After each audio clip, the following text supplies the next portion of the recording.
Muy bien, señores estudiantes, muy buenas tardes. Vamos a dar inicio para la sesión de hoy. Estábamos ya estudiando el elemento de la función notarial. Habíamos iniciado, creo que en la última sesión, a ver qué es la función notarial, cómo se define la función notarial. Esperemos de que no tengamos problemas con la plataforma. Ya tratamos de ver de cómo se solucionaba ese asunto. Bien, bienvenidos. Vamos a dar inicio al tema de la función notarial. Quienes tengan algún inconveniente aún con su examen porque no se les envió la variante o porque tengan examen extemporáneo, en el transcurso de la semana entrante les voy a estar indicando a qué hora será el examen. Lo vamos a realizar dentro de 8 días. Ya solo está pendiente la hora que vamos a realizar la evaluación examen extemporáneo y vamos a resolver también los problemas que han tenido algunos estudiantes que inclusive me mandaron una nómina ahí de estudiantes que tenían problemas. Estoy revisando cada uno de los casos para poder ver qué solución se le puede dar. Bien, entonces vamos a trabajar el tema de la función notarial. Estamos en el tema número 5. Habíamos dicho que la función notarial se puede definir como la actividad que el notario realiza en el ejercicio de su profesión. Es decir, ¿qué hace el notario en el ejercicio de su profesión? Pues el notario va a realizar determinados actos que le van a permitir ejercer su función notarial de manera integral, tal como lo establece el principio de función integral. El principio de función integral, que está regulado en el artículo 96 del Código de Notariado, vamos a encontrar de que se refiere a las obligaciones que tiene el notario. Por eso era muy importante ver las clases de obligaciones que el notario tiene. Y habíamos visto que esas obligaciones se clasifican en dos grupos. Las obligaciones llamadas jurídicas, todas son jurídicas porque todas están en la ley, pero las obligaciones jurídicas que se clasifican, las obligaciones propias de ser notario que se clasifican en jurídicas y deontológicas. Y también tenemos las obligaciones derivadas o producto de haber autorizado un instrumento público. Entonces, la función integral o la función notarial se refiere justamente a eso. ¿Y cómo se define la función notarial? Algunos tratadistas definen a la función notarial como el qué hacer del notario. El qué hacer el notario, pero esa definición es un poco amplia, es un poco hasta cierto punto ambigua, diríamos, porque cuando nos preguntamos qué es el qué hacer del notario, pues la función notarial es la actividad que el notario realiza en el ejercicio de su profesión. Y la actividad que el notario realiza es recibir, interpretar y darle forma legal a la voluntad de las partes. Esa es la función notarial. Y como consecuencia de ello, vamos a tener que existen teorías que tratan de buscar cuál es la naturaleza, cómo surge esa función notarial. Dentro de estas teorías vamos a encontrar la teoría funcionalista, que ya la habíamos visto en la sesión anterior. Teoría funcionalista de funcionario, donde se determina que el notario es un funcionario público.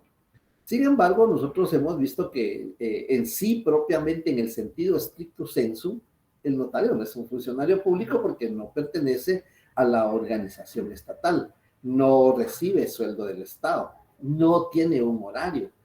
Su oficina o su despacho lo puede instalar donde él lo crea más conveniente.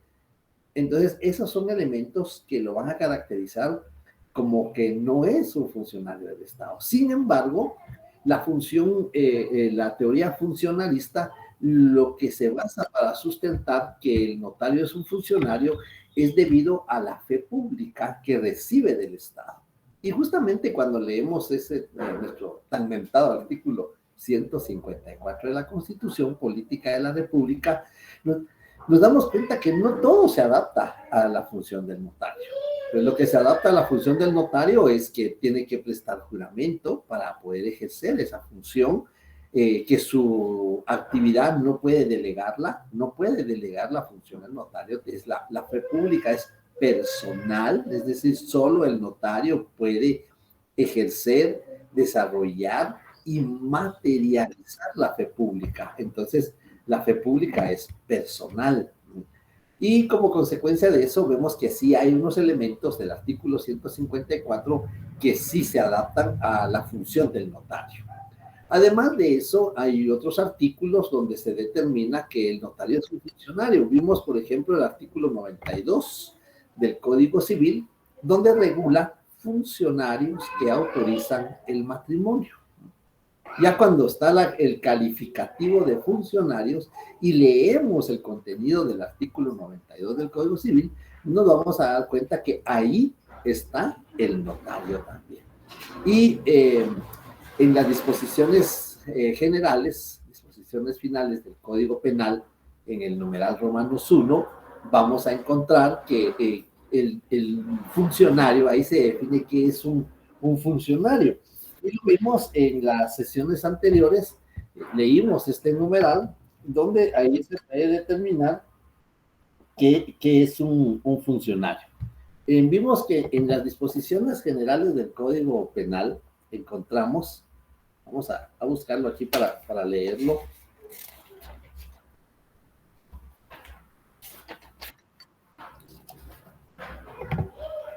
Vamos a buscarlo aquí para leer las disposiciones transitorias, las disposiciones finales del Código Penal, donde encontramos cómo se determina qué es un funcionario.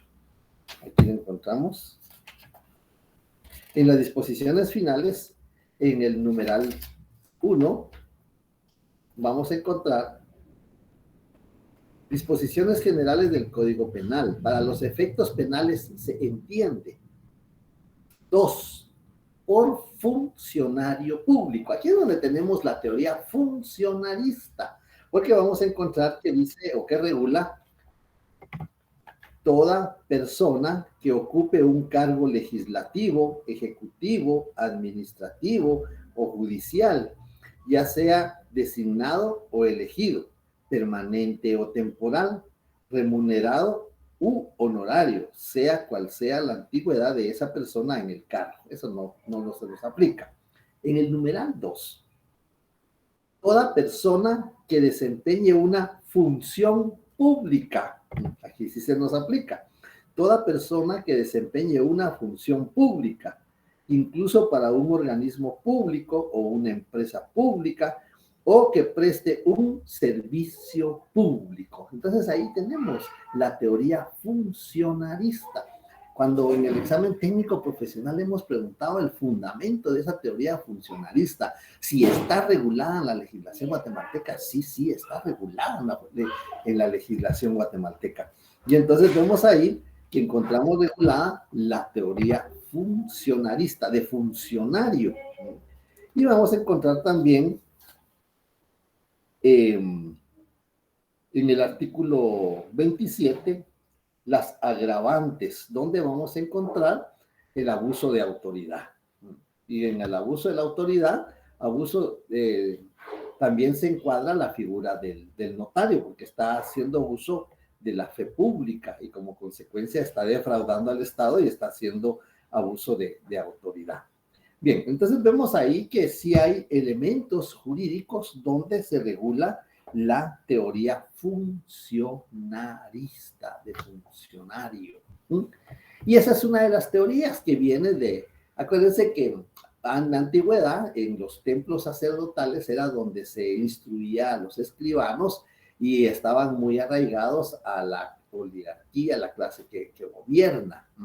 Sin embargo, surge con posterioridad la teoría profesionalista, de profesional, de que determina que no es suficiente ser un funcionario público. Se necesita una formación jurídica, una formación técnica, una formación científica para poder ejercer esa función notarial. Y consecuencia de ello, se exige un grado académico. Y entonces también lo tenemos regulado en la legislación guatemalteca, la teoría profesionalista, en el artículo 2 del Código de Notariado, donde se determina que para ejercer el notariado se requiere haber obtenido el título facultativo o la incorporación con arreglo a la ley. Entonces vemos que en Guatemala están las dos teorías, la teoría profesionalista y la teoría funcionalista. Las dos teorías están reguladas. Entonces, se puede decir y se preguntan, entonces, ¿qué teoría adopta Guatemala? Existe una tercera teoría que se llama teoría ecléctica. Ecléctica, con C, ecléctica. Tengan cuidado porque a veces cuando escriben, ya sea en su máquina, su teléfono, como a veces no conoce la palabra, pone ecléptica con P. Y ecléptica con P es de eclipse, y eso no tiene nada que ver con el notario. Entonces, la teoría ecléctica o conciliadora, esta teoría trata de tomar los dos postulados, tanto de la teoría funcionalista como la teoría profesionalista, y determina que el notario es un funcionario público, pero es un funcionario público diferente, especial, distinto a los normales, a los demás. También serán normales, distinto a los demás. Es un funcionario sui generis, de su género, ¿no? Diferente. ¿Por qué? Porque no recibe sueldo del Estado, no tiene horario para prestar su sueldo del Estado. Entonces vemos ahí que por eso esa teoría es la que adopta Guatemala, porque están reguladas las dos. Y entonces vemos que la teoría ecléctica es la que trata de conciliar los elementos más importantes de ambas teorías y es la que se adopta en Guatemala, porque las dos están reguladas en la ley. Bien, de esto tenemos, según el programa, ya vimos las teorías. No se entendió por la señal. ¿Qué quiere estar? Otra vez con problema de la señal. ¿Qué es lo que pasó? A ver, ¿quién me pregunta? ¿Qué es lo que me está preguntando? Sí, creo que hay problema con la señal de baja. Si no, va a tener que pasar a otra plataforma, creo yo. No me quedó el mensaje.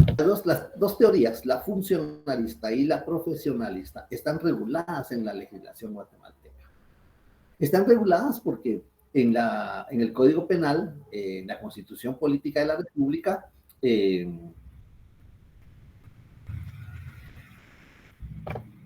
se determina que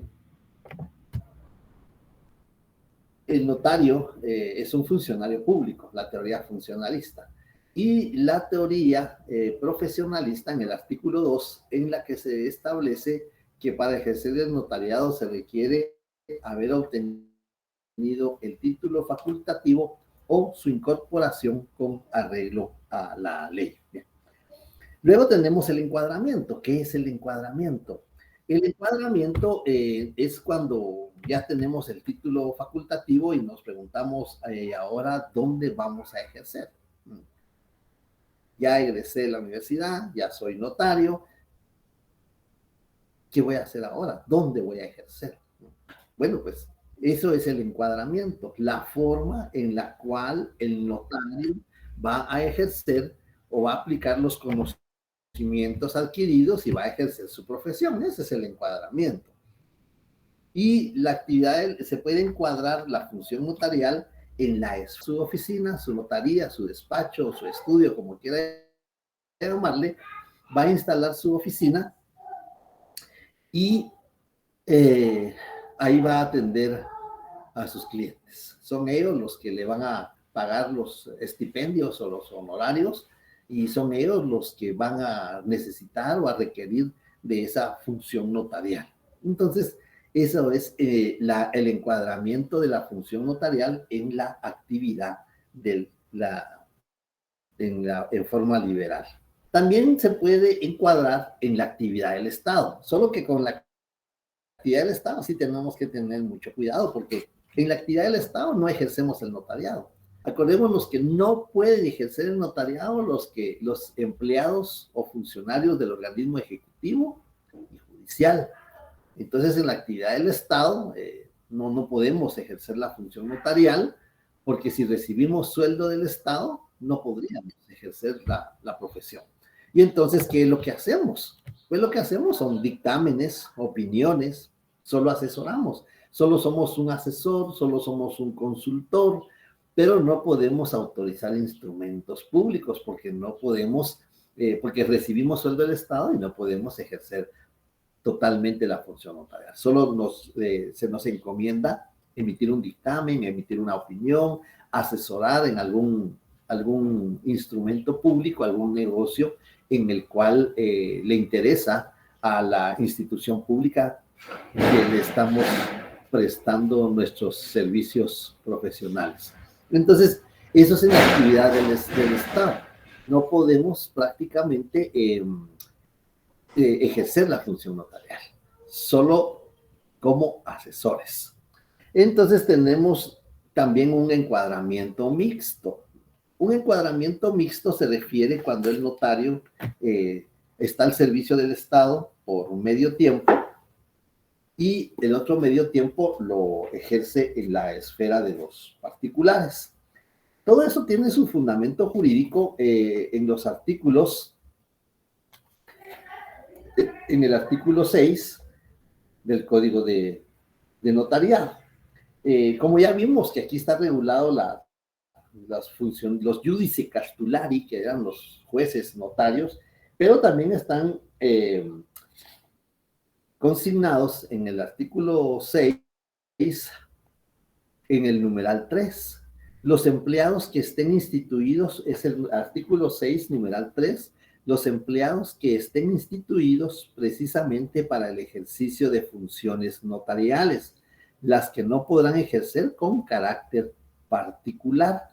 Y eso se refiere a el escribano de Cámara y Gobierno, se refiere también al director del Archivo General de Protocolos, y en el numeral 2 están regulados los cónsules y agentes diplomáticos.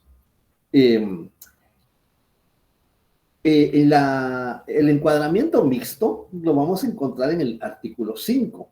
Pueden ejercer el notariado, no obstante lo preceptuado en los incisos 2 y 3 del artículo anterior, y vamos a leer el numeral 2. Los abogados consultores, consejeros o asesores, los miembros o secretarios de las comisiones técnicas consultivas o asesoras de los organismos del Estado, así como los directores o redactores de las publicaciones oficiales, cuando el cargo que sirvan no sea de tiempo completo. Entonces aquí está el fundamento. Tienen medio tiempo con el Estado y el otro medio tiempo, si lo desean hacer, pueden ejercer en la esfera de los particulares. Entonces tenemos ahí prácticamente el encuadramiento de la función notarial en la actividad del Estado, en la esfera de los particulares y en forma mixta. Ahora, ¿cuáles son las actividades que desarrolla el notario en su función notarial? Ese quehacer del notario, ¿en qué consiste? Pues el quehacer del notario, vimos en la definición de derecho notarial, perdón, de notario, que es el profesional del derecho encargado de una función pública que consiste en recibir, interpretar y darle forma legal a la voluntad de las partes. Pues esos tres elementos, recibir, interpretar y darle forma legal a la voluntad de las partes, prácticamente son las actividades que el notario realiza dentro de la función notarial. La función notarial es una. Y como la función notarial es una, está integrada por ciertos elementos que el notario desarrolla. Esos elementos, en el programa dice funciones, pero la función notarial es una, no pueden ser varias funciones. Lo que debía decir aquí en el programa son actividades. Y tenemos la actividad receptiva, el momento en que el notario recibe la información, recibe los documentos para poder determinar el acto o contrato que desean realizar los particulares. Esa se llama la actividad receptiva. Luego tenemos la actividad directiva o actividad asesora. Esta actividad consiste en que el notario les va a asesorar a las personas qué contrato les conviene más, cuál se adapta más a su voluntad, qué obligaciones nacen de ese contrato, qué consecuencias va a surgir del contrato que van a suscribir y cuáles son los impuestos y los registros a que está sujeto el contrato que las personas desean realizar. Por eso el notario ahí es un asesor, por eso se llama actividad directiva, porque dirige la voluntad de las partes a las obligaciones, a los derechos que les asisten del acto o negocio jurídico que desean realizar. Eso es en cuanto a la actividad. Luego tenemos una actividad preventiva. Esa actividad preventiva, por ejemplo, está regulada en el artículo 30 del Código de Notariado, donde les previene a las partes. Este es un ejemplo de una actividad preventiva. El artículo 30 del Código de Notariado determina lo siguiente. En todo acto o contrato, el otorgante que se obligue hará constar de manera expresa si sobre los bienes que motivan el acto o contrato existen o no gravámenes o limitaciones, cuando estos puedan afectar los derechos del otro otorgante. Y el notario les advertirá las responsabilidades en que incurran si así no lo hicieran. Entonces, ese es un ejemplo de la actividad preventiva que tiene el notario. Les va a prevenir cuáles son las consecuencias derivadas del acto o contrato. De la misma manera, en el artículo 29 del Código de Notariado encontramos en el numeral 11. El artículo 29 regula: los instrumentos públicos contendrán, numeral 11, la advertencia a los otorgantes de los efectos legales del acto o contrato y de que deben presentar el testimonio a los registros respectivos. Es decir, el notario solo debe advertirles que deben presentar el testimonio en el registro. Sin embargo, se aconseja que sea el notario quien entregue de una vez el testimonio ya razonado por el registro correspondiente. Esto sería en cuanto a la actividad preventiva que el notario va a desarrollar. Luego tenemos la actividad legitimadora. Esta actividad legitimadora, pues, consiste en que el notario va a legitimar que esto tiene dos enfoques. Primero, el notario tiene que legitimar que la persona que pretende ejercer un derecho le asiste. Cuando la persona manifiesta que es el propietario de un bien, el notario tiene que tener a la vista los documentos necesarios que acrediten ese derecho, el derecho de propietario.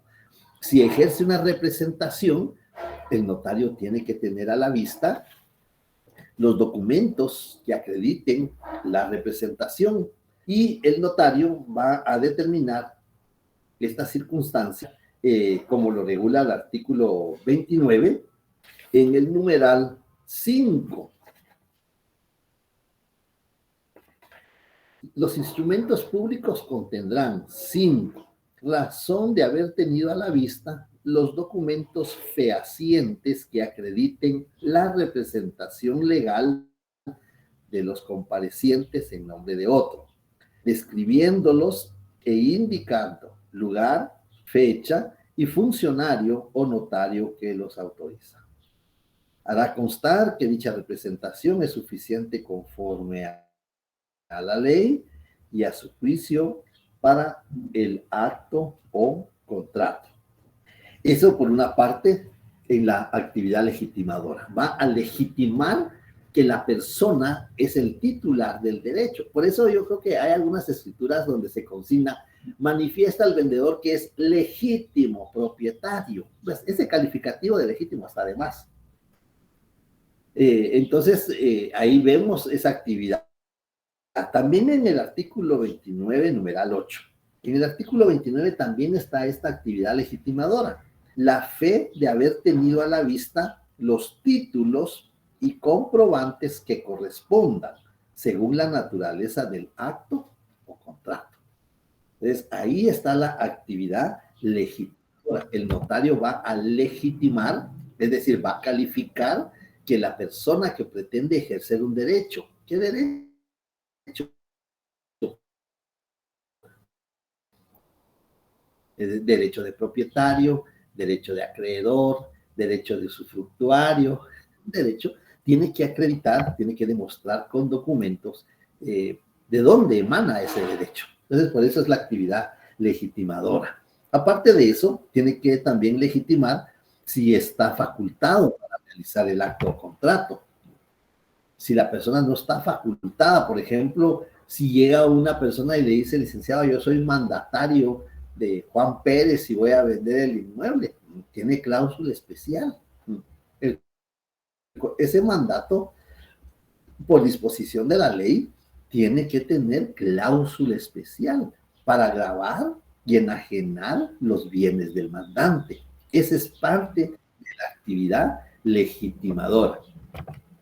Bien, y luego tenemos la actividad modeladora. Esa actividad modeladora consiste en que el notario va a determinar que ese acto o ese contrato que las personas, los requirentes, desean realizar, cómo se va a materializar, cómo se va a documentar, sería la palabra. ¿Cómo se va a documentar ese negocio jurídico? Si en acta notarial o en escritura pública. Y entonces ahí el notario va a tener esa actividad modeladora, va a determinar cuál es el modelo de instrumento público que va a utilizar para dejar constancia por escrito de la voluntad de los contratantes.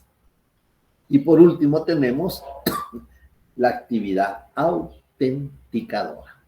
Esta actividad autenticadora es el momento en que el notario autoriza al instrumento público. Y está en el artículo 29, numeral 12. En el artículo 29, numeral 12, está la autorización. Creo que esto de la autorización y el otorgamiento, el principio de consentimiento, no ha estado muy claro. He estado viendo los exámenes y hay una pregunta que se hacía referente a cómo se materializa el consentimiento. Muchos me pusieron con la firma, solo así, con la firma. Y me citaron el 29, numeral 12, pero no es solo con la firma. ¿Qué pasa con las personas que no pueden o que no saben firmar? Entonces, el consentimiento del otorgamiento se materializa con la firma de los otorgantes o de los contratantes, y si no puede o no sabe firmar, con la impresión dactilar o impresión digital, y en este caso debe firmar un testigo a su ruego. Así está en la ley. Lo único que tenían que hacer era buscar ese numeral en el artículo 29 y prácticamente lo tenían que copiar o tenían que transcribir. Ahí no había para dónde, esa respuesta estaba bien sencilla. Bueno, sin embargo, ese es parte de del otorgamiento, pero estamos hablando de la actividad autenticadora. ¿Cómo se autentica? Bueno, se va a autenticar con la autorización. ¿Y cómo se autorizan los instrumentos públicos? Pues los autoriza el notario con su firma precedida del notario, precedida de las palabras ante mí. Aquí ya no tiene nada que ver la firma de los otorgantes. Nada que ver. Subrayen con un color el otorgamiento y subrayen con otro color la autorización. Entonces, ¿cómo se autorizan los instrumentos públicos? Con la firma del notario precedida de las palabras ante mí. Pero eso está a la mitad todavía, porque falta el complemento. Y se autorizan, los instrumentos públicos se autorizan con la firma del notario precedida de las palabras ante mí. Y cuando el notario sea el propio otorgante, la firma del notario precedida de las palabras por mí y ante mí. Lean el artículo 29, numeral 12. Ahí está regulado. Para estudiar hay que rayar los códigos, hay que rayar los textos. Y con un color pueden ustedes subrayar el otorgamiento. ¿Cuál es el otorgamiento? La firma de los otorgantes. Y si no puede, la impresión dactilar. En este caso, firmará un testigo a su ruego. Ahí le pueden marcar de un color. Y en el otro color, la firma del notario precedida de las palabras ante mí.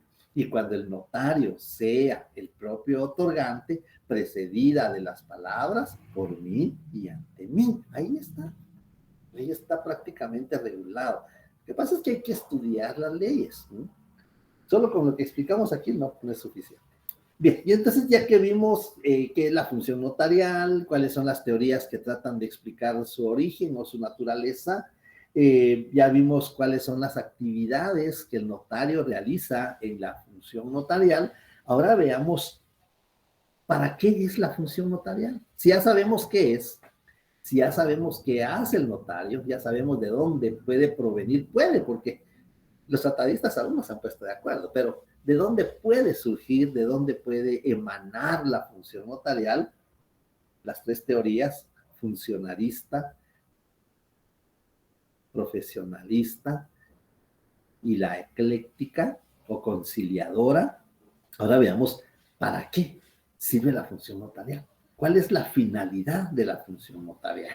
Bueno, pues los fines de la función notarial son tres. Ahí sí tenemos que tener bastante atención.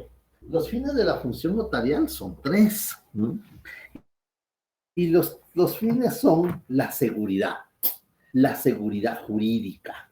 En el artículo 2 de la Constitución Política de la República se determina que es uno de los deberes del Estado garantizar a los habitantes de la República la seguridad, entre otros, por supuesto, la seguridad, pero no especifica qué clase de seguridad. Entonces, es todas las clases de seguridad.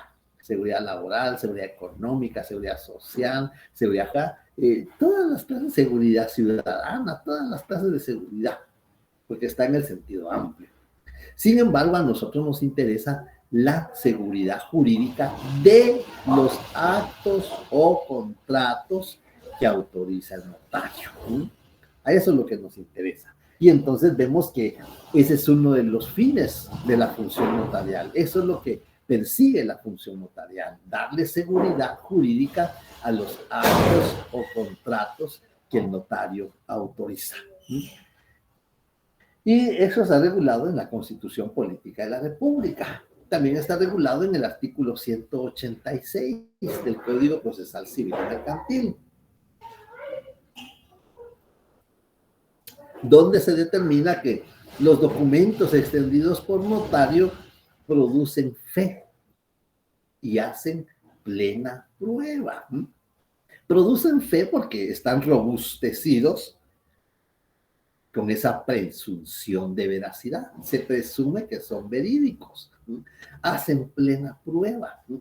Ya el juez no necesitaría otro medio de prueba más que un instrumento público que el notario autorizó. Bien, entonces vemos ahí que es la seguridad jurídica. Luego tenemos el valor. Esa es otra finalidad de la función notarial. Darle valor a los actos o contratos que autoriza. Pero en cuanto al valor, sí tenemos algunos otros elementos que poder analizar. Aquí tenemos el valor probatorio, ¿no? Tiene un valor probatorio. Si nosotros vemos dentro de los medios de prueba, están los medios de prueba documental. Y dentro de los medios de prueba documental están los documentos extendidos por notario. Y entonces vamos a ver que tiene un valor probatorio, tiene un valor legal. Ese valor probatorio, porque el mismo artículo 186 lo determina que produce plena prueba. Entonces ya tenemos una de las finalidades de la función notarial, que es el valor, ¿no? El valor formal, el valor probatorio, y también tenemos el valor económico. El instrumento público tiene un valor económico porque genera impuestos.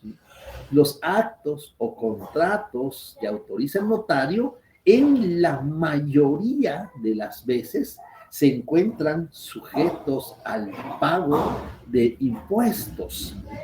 En este caso puede ser el impuesto al valor agregado o puede ser el impuesto al timbre fiscal. Esos son los impuestos, valor económico. Además de esto, genera también honorarios, genera estipendios para el notario. Con base al arancel del Código del Notario, que está en el artículo 109 del Código de Notariado, encontramos que el notario tiene derecho a los estipendios o los honorarios que determina la ley. Los contratantes son libres. Al decir los contratantes me refiero a los clientes y al notario. Los contratantes son libres de pactar los honorarios y la forma de pago. Esto lo vamos a encontrar regulado en el contrato de servicios profesionales, que está regulado en el artículo 2036 del Código Civil, en el artículo 2026, sí, del contrato 2027 del Código Civil. Esta lectura de estos artículos es una lectura, yo no me animo a decirles obligatoria, pero sí es una lectura que tienen que hacer, es una lectura que tienen ustedes que analizar. Son poquitos artículos, del 2027 al 2036, y aquí se determina los profesionales que presten sus servicios y los que los solicitan son libres para contratar sobre honorarios y condiciones de pago. Entonces, la función notarial también genera un valor económico, un valor económico que se refiere a los impuestos a que está sujeto el acto contrato, un valor económico que se refiere a los estipendios que percibe el notario por ejercer la función notarial con base al arancel que está regulado en el artículo 109 del Código de Notariado. Pero también esto de los impuestos lo vamos a encontrar y de los honorarios en el artículo 1824 del Código Civil. En el artículo 1824 vamos a encontrar regulado lo siguiente. Estamos buscando el artículo 1824 del Código Civil, que regula lo siguiente: salvo uso o pacto en contrario, el vendedor debe satisfacer los gastos de la entrega de la cosa vendida y el comprador los de escritura. Entonces, aquí se refiere al valor económico que genera la función notarial. El que compra tiene que pagar los gastos de escritura. Y uno se pregunta, ¿y cuáles son los gastos de escritura? Bueno, pues los gastos de escritura no son solo los honorarios del notario. Los gastos de escritura son los impuestos a que está afecto el acto o contrato. Los gastos de escritura son los aranceles que debe de pagarse en los registros públicos. Cuando presentamos el testimonio de una escritura pública en el registro de la propiedad, pues tenemos que hacer un pago, que es el pago del arancel que va a cubrir la inscripción del negocio jurídico. Igual de la misma manera, cuando presentamos el testimonio de una escritura de mandato en el registro electrónico de poderes, también tienen un arancel. ¿Cuánto se paga o cuánto se debe de pagar por inscribir un mandato, por revocar un mandato, por ampliar un mandato? ¿Cuánto se paga por esos actos en el registro electrónico de poderes? Es decir, son los gastos que genera el instrumento público. Por eso es que el valor económico, el valor probatorio de los instrumentos públicos, pero también está el valor legal. El valor legal se refiere a que el instrumento público cumpla con los requisitos de forma. Los requisitos de forma son aquellos que ya estudiamos, los requisitos no esenciales, los requisitos esenciales y los requisitos de fondo. Los primeros son los que están en el 1351 del Código Civil. Solicito el consentimiento que deben de prevalecer en el negocio público. No sé si Natalie está pidiendo, o Natalia está pidiendo la palabra. No, licenciado. ¿No? Ah, muy bien, de acuerdo.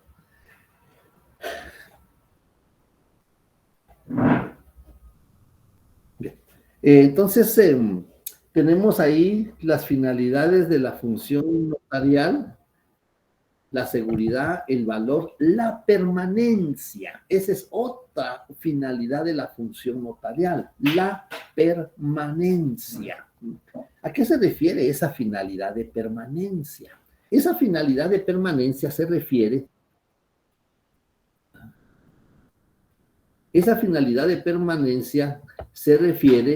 a que el instrumento público va a permanecer, va a tener perdurabilidad, a través del tiempo. Porque, en primer lugar, aquellos instrumentos públicos que el notario autoriza en el protocolo están bajo su custodia, están en depósito del notario, y él es el responsable de esa conservación de los protocolos. Cuando el notario fallece, lo vamos a trasladar, el protocolo, al director del Archivo General de Protocolos. Ahí es donde se trasladan los protocolos del notario fallecido. En el artículo 27 del Código de Notariado tenemos regulado esta circunstancia. En el artículo 27 tenemos regulado cuando el notario se ausenta del territorio nacional, y también cuando el notario queda inhabilitado o cuando el notario fallece. Vamos a ver en el artículo 23 del Código de Notariado: los albaceas, herederos o parientes o cualquier otra persona que tuviere en su poder el protocolo de un notario fallecido, lo depositará dentro de los 30 días siguientes al fallecimiento en el Archivo General de Protocolos, si se encontrare en la capital, o dentro del mismo plazo ante el juez de primera instancia o alcalde municipal, si estuviere en una cabecera departamental o municipal respectivamente. En estos casos, el juez de primera instancia o el alcalde municipal lo remitirá dentro de los 8 días siguientes a su depósito al referido archivo. Entonces vemos ahí de que tiene permanencia a través del tiempo, tiene perdurabilidad, toda vez que el protocolo del notario fallecido tiene que quedar ante el director del Archivo General de Protocolos, y será él quien haga efectivo el principio de publicidad. También cuando el notario se ausenta del territorio nacional. Cuando el notario se ausenta del territorio nacional, debe de remitir un aviso al director del Archivo General de Protocolos. Esto está en el artículo 26 del Código de Notariado. El notario que por cualquier causa, bueno, esta es la inhabilitación. El notario que por cualquier causa quedare inhabilitado para cartular deberá entregar el protocolo a su cargo al Archivo General de Protocolos en la capital y al juez de primera instancia en los departamentos, quien lo remitirá dentro de los 8 días siguientes al referido archivo. También podrá el notario hacer entrega de su protocolo al Archivo General si así lo desea. En el artículo 29 del Código de Notariado, el notario que tenga que ausentarse de la República por un término mayor de 1 año deberá entregar el protocolo a su cargo al Archivo General de Protocolos en la capital y en los departamentos al juez de primera instancia, quien lo remitirá al referido archivo. Si la ausencia fuere por un término menor de 1 año, ¿verdad?, lo depositará en otro notario hábil, debiéndose dar aviso firmado y sellado por ambos notarios a la Corte Suprema de Justicia. El notario depositario podrá extender testimonios y suministrar a quien lo solicite los informes que le sean requeridos en relación al protocolo depositado. La copia del aviso, debidamente sellada por el Archivo General de Protocolos o el juez de primera instancia en su caso, será documento suficiente para prácticamente como que estuviéramos arraigados, ¿no? La copia del aviso, donde queda el protocolo, si con el director del archivo de protocolos o con otro notario, pues con esa copia, con el sello de recibido, nos pueden dejar salir del territorio nacional. Entonces a eso se refiere prácticamente la permanencia del instrumento público. Se va a perdurar a través del tiempo, aunque el notario se encuentre ausente del territorio nacional, aunque el notario haya fallecido, el instrumento público podrá hacerse público, porque es un principio de publicidad constitucional, ya sea por el director del Archivo General de Protocolos o por otro notario, cuando así lo hubiere dejado el depósito el notario titular. Entonces, a eso se refiere la permanencia, ¿no? La permanencia de los instrumentos públicos que el notario redacta en el protocolo. Y entonces viene y surge la duda y nos preguntamos, ¿y qué pasa con los que no redactan el protocolo? ¿Cuáles son los que no redactan el protocolo? El acta notarial, la auténtica de firma, la auténtica de copia de documentos. Esos no los redactan el protocolo. ¿Y tendrán permanencia esos instrumentos? Pues sí, sí tienen permanencia. Tienen permanencia porque ya sea el acta notarial o las auténticas de firma o de copias, su destino es una institución pública, ya sea administrativa o judicial. Porque la persona que llega por una auténtica de firma o que llega por una auténtica de copia o por un acta notarial, la mayoría de veces va a incorporar ese documento a un expediente que puede ser de carácter administrativo o de carácter judicial.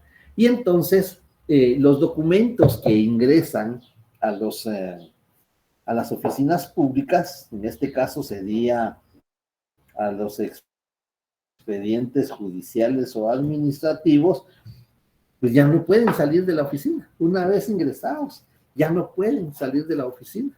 Y entonces al momento que ingresan a las oficinas públicas, ya tienen perdurabilidad. Esto está regulado en el artículo 171 de las certificaciones. Regula el artículo 171 de la ley del organismo judicial. Los expedientes de las actuaciones que practiquen los tribunales no deben salir fuera de la oficina. pudiendo darse a quienes lo soliciten fotocopias simples o certificaciones.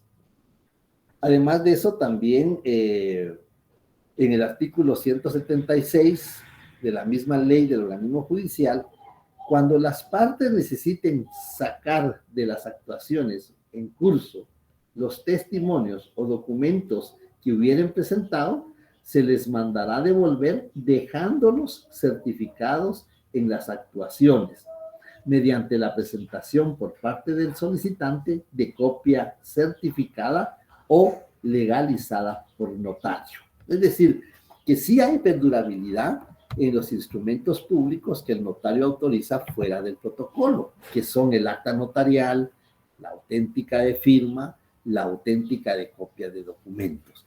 Pero esa perdurabilidad de estos instrumentos se va a materializar hasta el momento que ingresen a la oficina pública, a la oficina administrativa. Porque lo vemos acá en esta misma ley del organismo judicial, en el artículo 177. Las disposiciones de este capítulo son aplicables a las certificaciones que se extiendan en cualquier otra dependencia u oficina del Estado.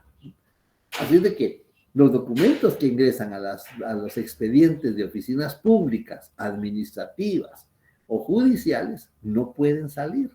Si se necesita retirarlas del expediente, debe de quedar una copia certificada o nos van a entregar una copia legalizada de las actuaciones. Y se aplica, según el 177, no solo para oficinas de carácter judicial, sino que también para oficinas de carácter administrativo. Entonces vemos ahí las finalidades de la función notarial: la seguridad, el valor y la permanencia.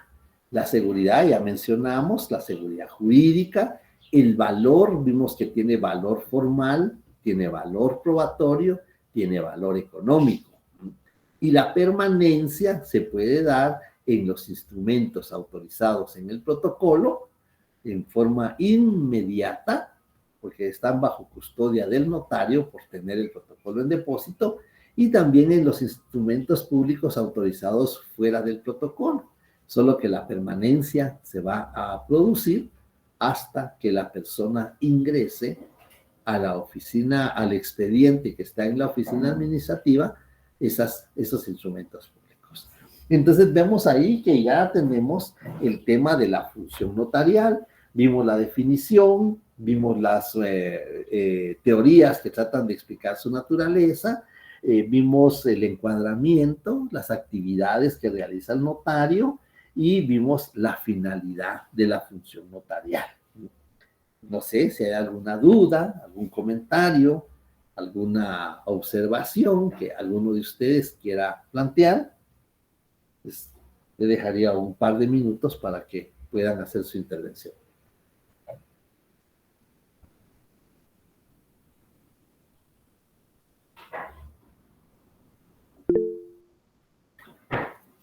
Te manda Rebeca, escucho. Buenas tardes, notario. Buenas tardes, Rebeca. A mí me quedó una duda porque no logré escuchar acerca del valor legal, que usted mencionó que eran los requisitos de forma, que serían los esenciales, no esenciales y requisitos de fondo. ¿Cuál artículo fue el que mencionó en ese punto? Disculpe. El valor legal o el valor formal se refiere a los requisitos que debe de contener el instrumento público. Justamente como usted lo mencionó, correcto, requisitos esenciales, no esenciales, especiales. Ahí tenemos en esos de los requisitos de cada uno, tenemos el 29 del Código de Notariado, tenemos el 31 también del Código de Notariado, y tenemos el 42 y el 44 también del Código de Notariado. Ahí vamos a encontrar las tres clases de requisitos de forma. En cuanto a los requisitos de fondo, los requisitos de fondo, pues depende del negocio jurídico, ¿no? Pero los requisitos de fondo que son de primera base son los que están en el artículo 1251 del Código Civil. La capacidad, el objeto lícito y el consentimiento. Pero dependiendo de qué negocio, qué contrato es el que se va a realizar, también hay otros requisitos de fondo que pueden ser determinantes o que puedan ser necesarios para autorizar el instrumento público. Porque el marco general, el marco jurídico general va a ser el 1251, la capacidad, el objeto lícito y el consentimiento. Muchas gracias, notario. De acuerdo, Rebeca. Bueno, bien, entonces creo que todavía tenemos unos 20 minutos. Vamos a entrar al otro punto del programa que se llama la fe pública. ¿Le escucho, Michelle? Buenas tardes, licenciado. Con Buenas una tardes, consulta, en las actividades que desarrolla el notario, ¿cuál sería la última actividad que se cortó? Está la actividad modeladora, y luego está la actividad y ya no escuché el nombre. Muy bien. De la Está la actividad la modeladora consiste en qué instrumento público va a autorizar el notario. Puede ser una escritura pública, puede ser un acta notarial, puede ser un acta de protocolización o puede ser una auténtica. Es decir, qué instrumento va a redactar y autorizar el notario. Esa sería la actividad modeladora, en dónde va a moldear esa voluntad de las partes en el documento. Y la otra que sigue, la otra actividad que realiza el notario es la actividad autenticadora. La actividad autenticadora, y creo que se me había pasado algo que voy a mencionar y le agradezco a usted por la pregunta. Miren qué importantes son las preguntas. La actividad autenticadora se hace con la firma del notario. En ese momento nace a la vida jurídica el instrumento público y como consecuencia de eso su contenido, que es el negocio jurídico. Pero para esto, para la actividad autenticadora, recordémonos que no podemos usar una firma distinta a la que tenemos registrada.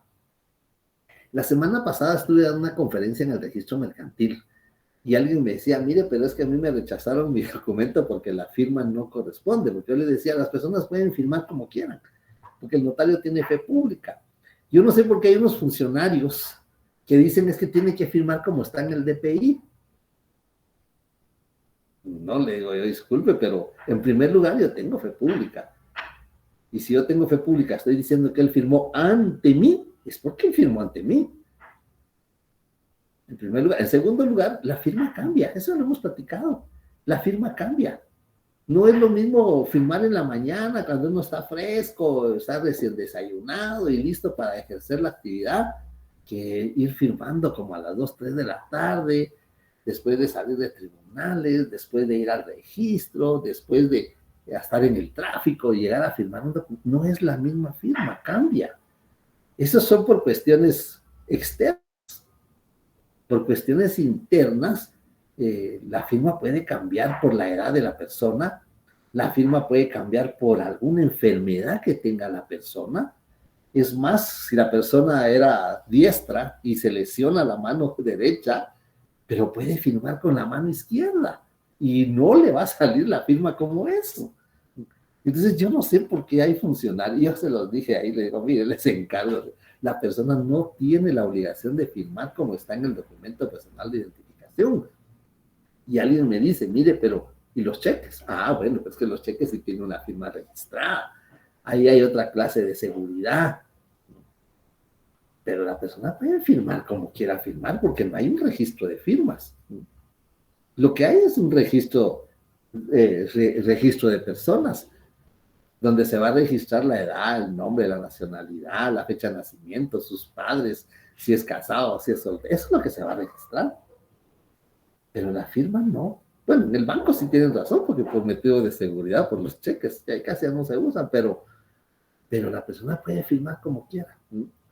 Entonces, eso es la actividad autenticadora. Pero el notario no puede firmar como quiera.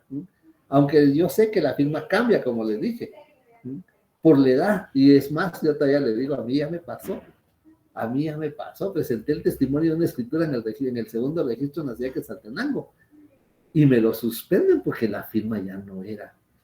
Después de tantos años, la firma cambió, Y tenías razón. Entonces hay que registrar la firma de nuevo, hay que ir a registrar la firma de nuevo por los cambios que hay al registro de notarios en la Corte Suprema de Justicia. Esa es la actividad autenticadora. El momento en que el notario lo autoriza con la firma que ha registrado en la Corte Suprema de Justicia. Acordémonos que en el artículo 77, en la literal E, al notario le es prohibido usar firma y sello que no haya sido registrado en la Corte Suprema de Justicia. Ahí sí, esos son los fundamentos jurídicos de la actividad autenticadora. Si la estudiante no hace la pregunta, a mí se me pasan estos dos temas, ¿no? Y yo pregunto, yo hago las preguntas, por contestación de las variantes me acuerdo, ¿no? Mañana tenemos examen de retrasada con el otro grupo del año pasado, tenemos examen de retrasada a las 3 de la tarde. Entonces, le digo, yo trabajo con base al programa, ¿no? Y ahí está en el programa, está todo esto. Y si la estudiante no hace la pregunta, de veras que a mí se me pasa. Bueno, espero que ahí esté ampliado lo que usted quería. Michelle fue y preguntó, ¿verdad? Sí, gracias. Muy bien. Le escucho, André. Y después... Buenas tardes, notario. Buenas tardes, André. Fíjese que tengo una duda con respecto a la actividad autenticadora, igual que Michelle, pero mi pregunta es con respecto a la autorización y al otorgamiento. ¿Podría ampliar estos dos conceptos, por favor? Muy bien. ¿Qué es el otorgamiento? Bueno, otorgar es dar. ¿Y qué es lo que va a dar? Pues el consentimiento. ¿Cómo se da el consentimiento? ¿Cómo se materializa el consentimiento? Cuando usted dice, sí, acepto. Bueno, eso lo puede hacer en voz alta. Y el notario le va a decir, al momento del matrimonio, dígalo en voz alta para que oiga la concurrencia. Sí, acepto. Bueno, pero aparte de eso, se materializa en el instrumento público. En el acta notarial de matrimonio, el notario consigna que las personas manifestaron su aceptación, pero eso no es suficiente. ¿Cómo hago yo para materializar esa aceptación? Pues el otorgamiento no es más que la aceptación del acto, en el caso del matrimonio, o del contrato, que puede ser civil o puede ser mercantil. ¿Y cómo se materializa ese consentimiento? Con la firma. Ese es el otorgamiento.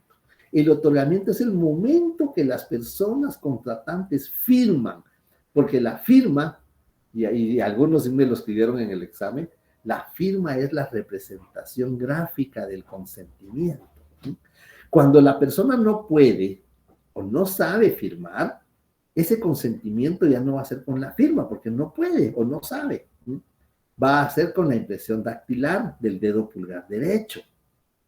Si no puede con el derecho, puede ser con otro que el notario va a especificar. Es decir, el notario va a consignar, quien lo acepta, ratifica, y por no poder firmar, deja la impresión dactilar del dedo pulgar izquierdo, o del dedo pulgar derecho, o del dedo índice izquierdo. Por eso el artículo regula, el notario lo va a especificar. Pero en este caso no es suficiente dejar la impresión dactilar o digital. En este caso debe de firmar un testigo. Entonces ese es el otorgamiento. ¿Cómo se otorga? Con la firma. Y si la persona no puede o no sabe firmar, con la impresión dactilar. Pero en este caso debe de firmar un testigo a su ruego. Ese es el otorgamiento. Entonces el otorgamiento tiene dos formas, con la firma o con la impresión dactilar, pero, tiene que firmar un testigo. Ahora, la autorización le corresponde al notario. Él es el sujeto agente. El notario es el sujeto agente y el notario lo va a autorizar. ¿Cómo lo va a autorizar? Con la firma precedida de las palabras ante mí. Y si el notario fuera el propio otorgante, ¿cuándo va a ser el notario el propio otorgante? Bueno, en su testamento. El artículo 77 del Código Notariado nos permite autorizar nuestro propio testamento. Yo voy a ser el otorgante, yo soy el testador. Yo voy a ser el autorizante, yo soy el notario.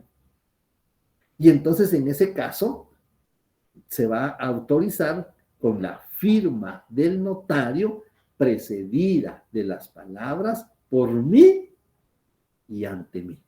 Ahí está la diferencia. Yo les decía, están en el artículo 29, numeral 12, les decía, subrayen con un color, esos o marcadores o con bolígrafo de un color, subrayen el otorgamiento. Y con otro color, subrayen las formas de autorizar, porque las formas de autorizar son dos. La firma del notario precedida de las palabras ante mí es una. La firma del notario precedida de las palabras por mí ante mí es otra. Pero esta última solo procede cuando el notario es el propio otorgante. No sé si con eso queda satisfecho, André. Sí, notario, muchas gracias. Muy bien. A ver qué dice Karen, que escucho. Buenas tardes, licenciado. Buenas tardes. Una pregunta. Cuando usted estaba hablando sobre la permanencia del instrumento público, usted decía que estos tienen una perdurabilidad, ya sea inmediata o no, ¿verdad? Sí. Usted decía que en caso de que el notario fallezca, los instrumentos pues tienen permanencia. Pero Correcto. ¿qué pasa si el notario lo autorizó y no dio avisos de este instrumento? Bueno, hay que tener mucho cuidado con esto, Karen. Porque una cosa son los avisos, y otra cosa es la inscripción en el registro. ¿Qué necesito para inscribir un contrato de compraventa de bien inmueble en el registro de la propiedad? ¿Qué necesito para inscribir una constitución de sociedad mercantil en el registro mercantil? ¿Qué necesito para inscribir un mandato judicial, especial o general en el registro electrónico de poderes? Eso es para algunos ejemplos. Lo que necesito es muy bien, Regina, lo que necesito es el testimonio de la escritura. Usted va a extender un testimonio, el notario va a extender un testimonio con duplicado, como lo requiere el artículo 69 del Código de Notariado. Cuando vamos a presentar al registro, tenemos que adjuntar un duplicado. Con eso se inscribe. Aparte son los avisos. Los avisos son otra cosa. Los avisos son los que se remiten a las oficinas administrativas. Usted me dice, ¿qué pasa si el notario no dio aviso? Por ejemplo, podría aplicar yo su inquietud en el caso del testamento. El artículo 45 del Código de Notariado nos obliga a enviar un aviso al registro de la propiedad que hemos autorizado un testamento. Ahí sí es un aviso. ¿Qué pasa si no enviamos el aviso? Pues incurrimos en responsabilidad. Porque esa obligación que está en el artículo 45 del Código de Notariado y 1193 y 1196 del Código Civil nos obliga a que tenemos que remitir esos avisos. Si no, ¿cómo se van a enterar las personas que hay testamento? Esa es la única manera. Cuando fallece la persona, se presenta una solicitud al registro de la propiedad, tanto de Quetzaltenango como de la ciudad de Guatemala, con una copia de la defunción, preguntándole al registrador si Juan Pérez, que falleció en diciembre del 2022 en la ciudad de Guatemala, otorgó testamento. Y como el notario envió el aviso, el registrador va a decir, sí otorgó testamento, ante el notario fulano, la escritura número tal, de tal fecha. Ese es un aviso. Entonces, lo que va a suceder es que, de todas maneras, la escritura queda en el protocolo, y si el notario falleció, el protocolo va al director del Archivo General de Protocolos. Han sucedido casos. Cuando el notario fallece y no inscriben los contratos, entonces la persona interesada va con el director del Archivo de Protocolos, el director le puede extender el testimonio y ese testimonio extendido por el director se puede inscribir en el registro de la propiedad. No sé si con eso le voy ampliando su duda, Karen. Sí, sí, gracias. Muy bien. Bien, ya tenemos pocos minutos. A ver qué dice Helmer. Te escucho. Buenas tardes, licenciado, compañeros. Tenía una pregunta sobre sobre la respuesta que estaba dando a la compañera Karen. Sí, Me surgió una pregunta. sí. Cuando una persona va a solicitar al director general de los protocolos, solicitando el testimonio, pero la cuestión es aquí, si la persona no sabe quién fue el notario que realizó algún contrato, ¿qué pasa ahí? Ese sí es un serio problema, Bueno, Helmer. sí, en ese caso se descontinuó.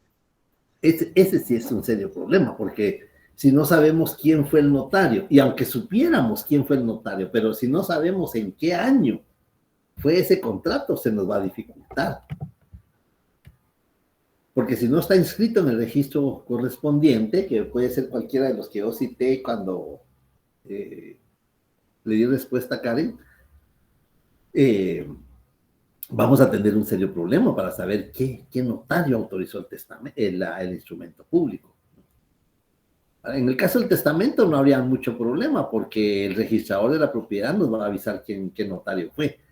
Pero cualquier otro contrato sí podría. Y hay, por ejemplo, quienes no remiten los avisos a DICABI o a Catastro Municipal. Porque cuando se remiten esos avisos, ahí podemos obtener el nombre del notario.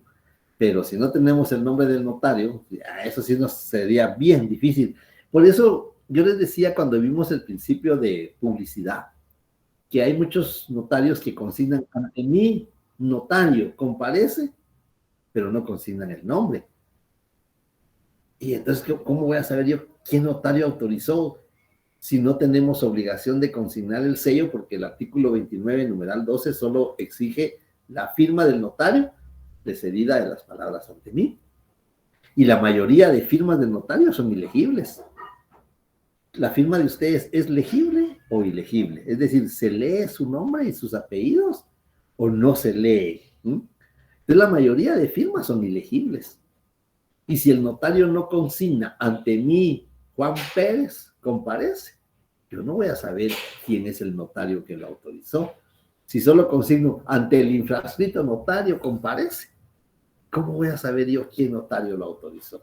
Entonces, sí es importante, como por fundamento en el principio de publicidad, que consignemos nuestro nombre ante mí, fulano, notario o notaria, según sea el caso. Pero si no sabemos quién autorizó el instrumento, sí va a ser bien difícil. No vamos a poder encontrar. Bien, no sé si hay alguna otra duda. Vamos a ver. Andrés está preguntando de nuevo. Sí. ¿Sí? Sí, licenciado, tenía otra pregunta. Sí, te escucho.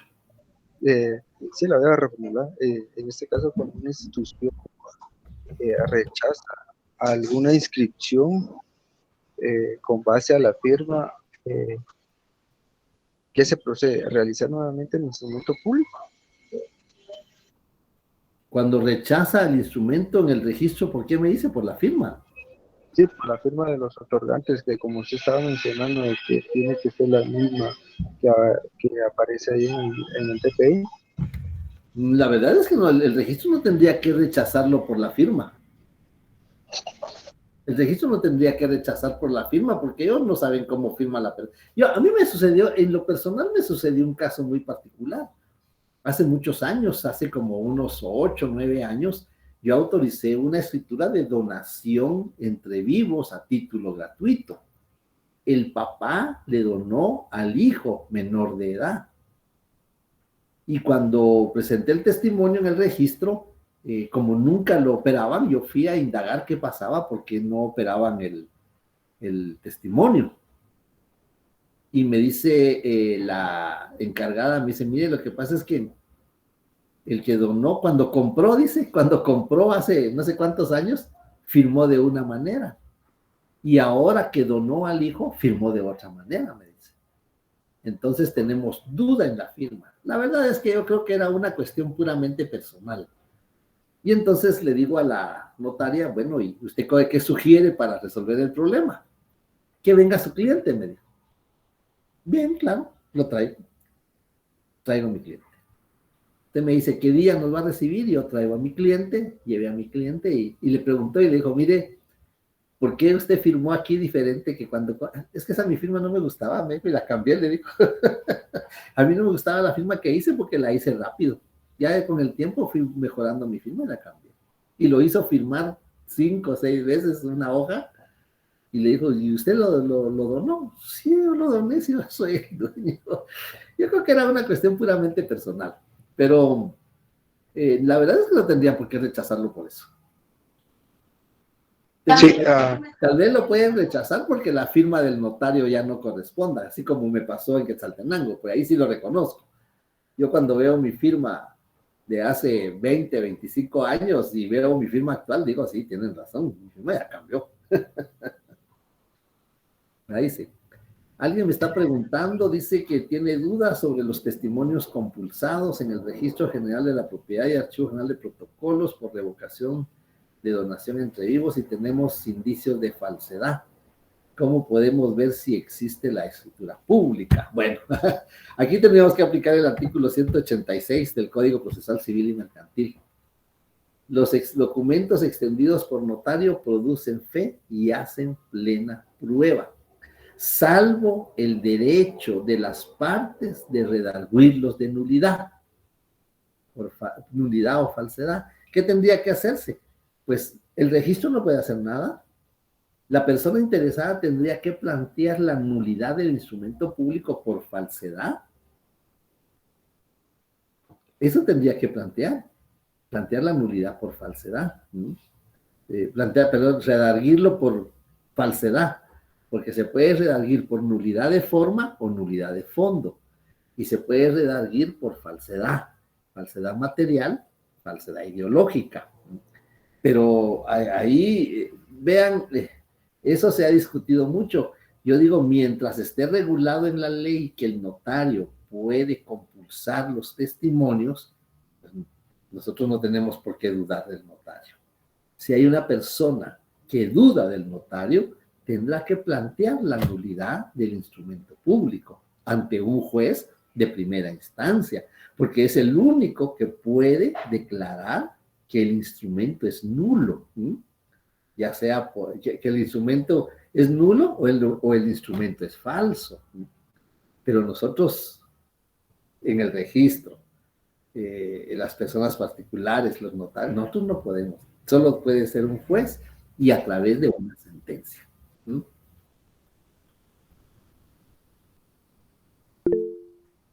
A ver, André, sí, le escucho, André. Fíjese, notario, que me quedó duda con respecto al fundamento jurídico del encuadramiento de la función notarial de acuerdo a una actividad laboral. En la actividad del Estado. Con la actividad liberal que mencionó en clase, también recuerdo que mencionó un artículo, pero no lo logré escuchar. Bueno, de por sí el notario ejerce su profesión en forma liberal. Es una profesión liberal, ¿no? Es como los médicos, los arquitectos, ellos ejercen su profesión en forma liberal. Eso lo vamos a encontrar en el artículo 2027 del Código Civil. Aquí está, lo vamos a ver, donde está. Por eso les pedí a favor que leyeran ustedes esos artículos del contrato de servicios profesionales, porque aquí vamos a encontrar en el 2027 que los notarios, los profesionales, los profesionales que presten sus servicios y los que los soliciten son libres para contratar sobre honorarios y condiciones de pago. A falta de convenio, la retribución del profesional se regulará de conformidad con el arancel respectivo. Para nosotros es el arancel de notarios que está en el artículo del 104 al 109, del 106 al 109 del Código Civil, para nosotros como notarios.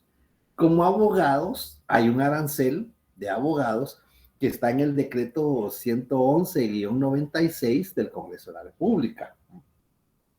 Dice, y si no se hubiera fijado, será fijada por el juez tomando en consideración la importancia y duración de los servicios y las circunstancias económicas del que debe de pagarlos.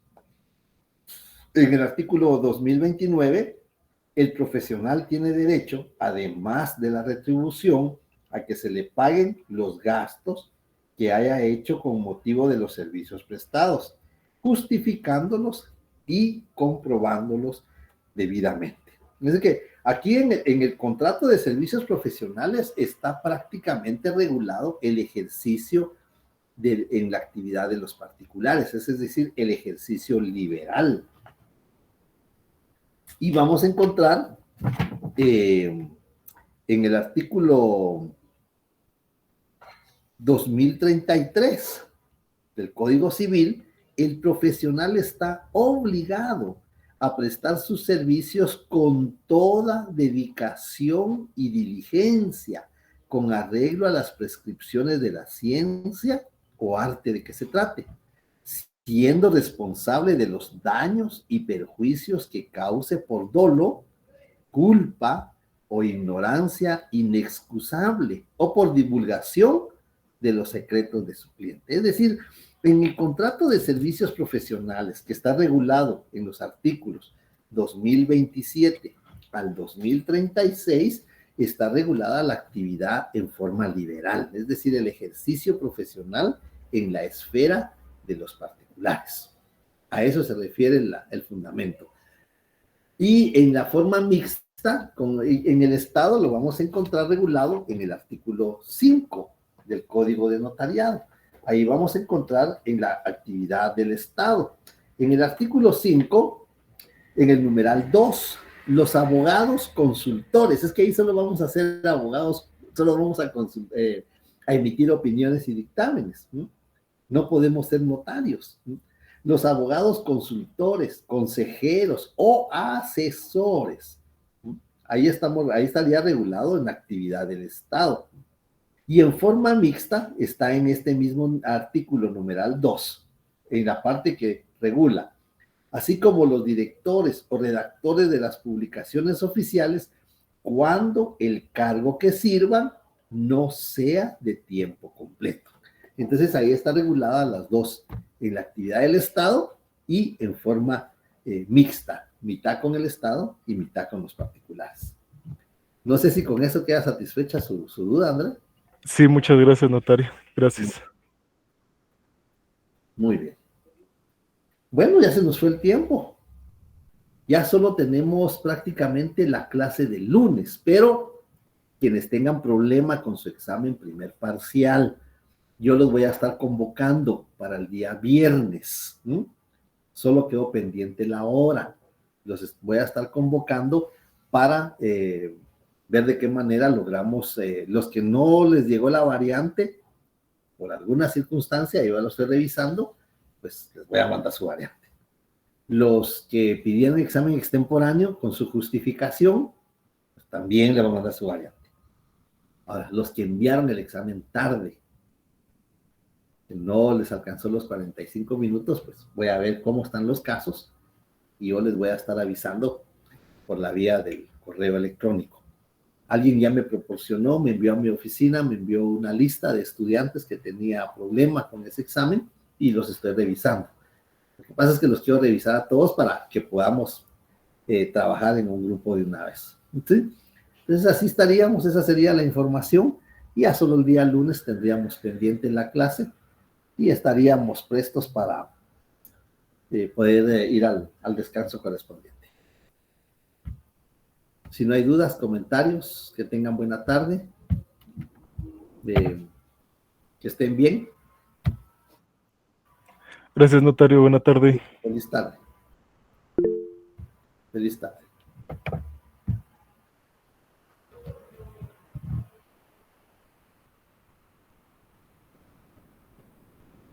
Feliz tarde, notario. Feliz fin de semana. Pásenla bien. Feliz tarde. Feliz fin de semana.